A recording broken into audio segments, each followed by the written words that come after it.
Asalaamu calaykum waraxmatullaahi tacaala wabarakaatuh. Sida thumbnail-ka ama mowduuca muuqaalka aad ku soo aragtay, maanta waxaan ka hadlaynaa 5 qodob oo dadka wanaagsan marnaba aysan dhihin. Waa walaalkiin Maxamed Cabdulaahi. Halkanna waa kanaalka Maxamed Raashid. Ku soo dhawaada muuqaalkeena maanta.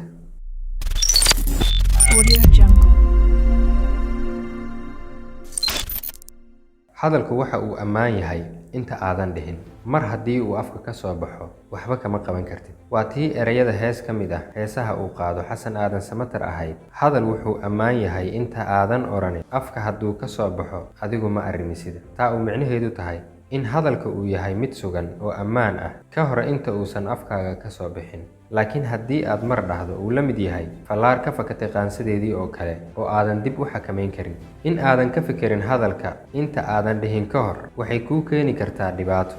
Dadka wanaagsan waxa ay aad u koontaroolaan hadalladooda, wayna ka ilaaliyaan in hadalladoodaas ay saameyn u geystaan dadka kale.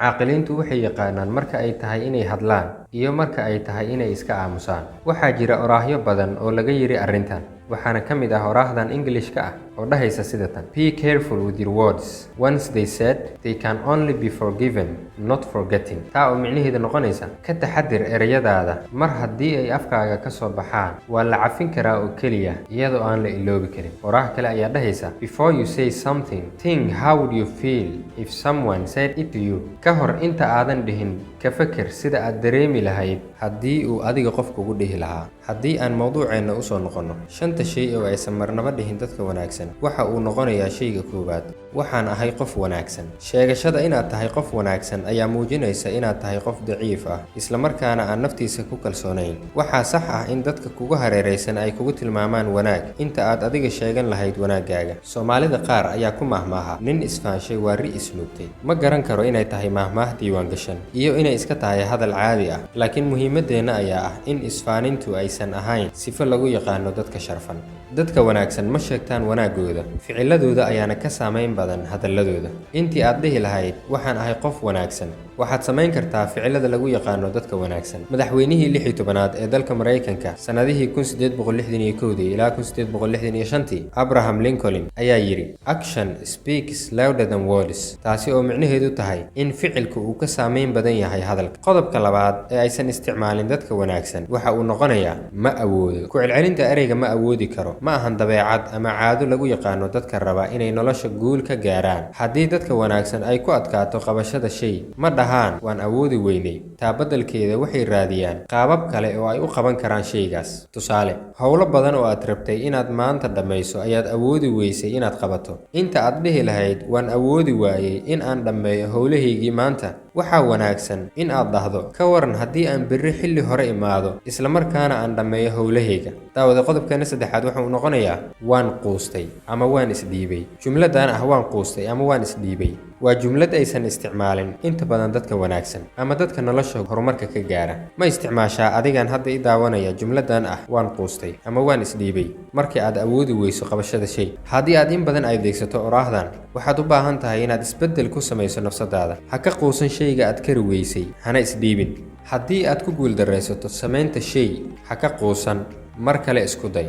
Haddii aad mar labaad ku fashilanto, mar saddexaad isku day ilaa aad ka guulgaarto shaygaas. Ma waxaad ka liidataa quraanshada adigoo ah qof bani aadan ah? Qisadan gaaban ila dhegayso. Hadda ka hor ayaa nin culimo ah waxaa ku adkaaday cilmi ka mid ah culumta diinta Islaamka, isaga oo iska dhaadhiciyey in uusan baran karin cilmigaas. Maalin maalmaha ka mid ah ayaa isaga oo darsiga ka soo baxay aadna u niyad jabsan oo waddada socda ayaa waxa uu arkay quraanjo. Quraanjadu waxay xambaarsanayd wax iyada ka culus, waxayna rabtaa inay la fuusho shaygaas ay waddo, gidaar ama derbi hadba saa u taqaano. Gidaarkii marka ay fuushoba way soo dhacdaa, mar labaad ayay fuushaa way soo dhacdaa. Isagii wuu daawanayaa intaas. Markay ugu yaraan 10 jeer isku dayday oo ay soo dhacday, ayay ugu dambayntii ku guulaysatay inay fuusho derbigii. Ninkii ayaa la yaabay oo nafsadiisa ku canaantay: ma quraanjo oo qalqiga intaa la eg ah ayaan isdhiibin ilaa ay ka gaarto hadafkeeda? Aniga oo Ilaahay awoodda intaa la eg isiiyeyna miyaan isdhiibaa? Alla ilaahay maya. Ninkii niyad ayaa u dhisantay, cilmigii ayuu ku laabtay, Ilaahay ayaa u fududeeyey ilaa markii dambe uu ka mid noqday culimada waaweynaa ee cilmigaas loogu noqdo. Marnaba ha isdhiibin, fashilkana ha isku dhiibin. Ogow Ilaahay wuu ku karaameeyey. wuxuu ku siiyey awood jireed iyo mid maskaxeed. sidoo kale Ilaahay wuxuu kuu fududeeyey waxa adduunka saaran. ha ka walwalin fashil iyo guuldarro ku soo gaartay. ku dadaal inaad cashar ka barato waayo aragnimana ka hesho. ogsoonow in qof walba oo guulaystay uu fashilmay. sidoo kale xusuusnow in 97% waxa aan ka walwalno aysan dhicin. wixii Allah kuu qoray ayaana dhacaya. daawada qodobkeena afraad waxa uu noqonayaa way adag tahay. jumladan way adag tahay ma isticmaalaan dadka wanaagsan. sidoo kale waxaad ogaataa inaysan jirin wax adag. waxa adiga kugu adag waxa laga yaabaa inay u fududahay qof kale, laakiin mararka qaar waxa laga yaabaa inay tahay waxaad iska dhaadhicisay oo aysan jirin wax adag. haddii aan nahay ibni aadam, Ilaahay wuxuu ina siiyey nimcooyin badan. adigan hadda idaawanaya, Allah subxaanahu wa ta'ala wuxuu ku siiyey sidoo kale nimcooyinkaas, laakiin waxaa nasiib darro ah in aanan ka faa'iideysanin awoodahaas iyo nimcooyinkaas uu Ilaahay ina siiyey. waxaase laga yaabaa nimcooyinkaas in aanan la siinin dad badan oo dunida saaran, haddana dadkaas ay naga wax soo saar iyo guulo badan yihiin. tusaale haddaan soo qaadano, ninka lagu magacaabo Nicholas James Vujicic waa wiil u dhashay waddanka Australia. ma lahan lugo mana lahan gacmo, sidaas ayuu ku dhashay. balse taasi waxay ka dhigtay inuu rajo beelo. ma wuxuu iska dhaadhiciyey inay wax walba ku adag yihiin maadaama uusan lahayn qayb ka mid ah lixaadkiisa? maya, waxbuu bartay. waxbarashadana wuxuu ka gaaray ilaa heer jaamacadeed. wuu guursaday, carruur ayuu dhalay.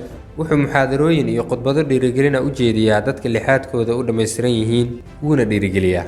sidoo kale gabadhan lagu magacaabi jiray Helen Keller waxay u dhalatay dalka Mareykanka. iyada oo jirta 19 bilood ama sanad iyo bar ayaa waxa ay hal mar xanuun ku weysay araggeeda iyo maqalkeedaba. laakiin midaasi miyay ka dhigtay inay nolosha ka quusato? miyay rajo dhigtay? maya. waxay waxbarashadeeda ka gaartay heer jaamacadeed iyadoo ka baxday jaamacadda Harvard ee ku taala dalka Mareykanka, waxayna baratay arts. waxay noqotay qofkii ugu horreysay ee aan maqal iyo aragba lahayn haddana jaamacad ka baxda. haddaba aan ku su'aaleen, adiga oo Ilaahay kugu dhammaystiray lixaadkaaga, maxay yihiin wax kugu adag? muhiimaddu waa in Allah subxaanahu wa ta'ala aan uga mahadcelino awoodaha uu na siiyey, isticmaalno awoodahaas, nafteennana aan ku kalsoonaano. qodobkeena ugu dambeeya aysan isticmaalin dadka wanaagsan waxa uu noqonayaa waan isku dayi doonaa. hawl kuu taalla inaad dhahdo waan qaban doonaa waa sifo aad u xun. dadka mar walba dhaha waan isku dayi doonaa ama waan qaban doonaa waxay naftooda u oggolaadeen inay fashilmaan.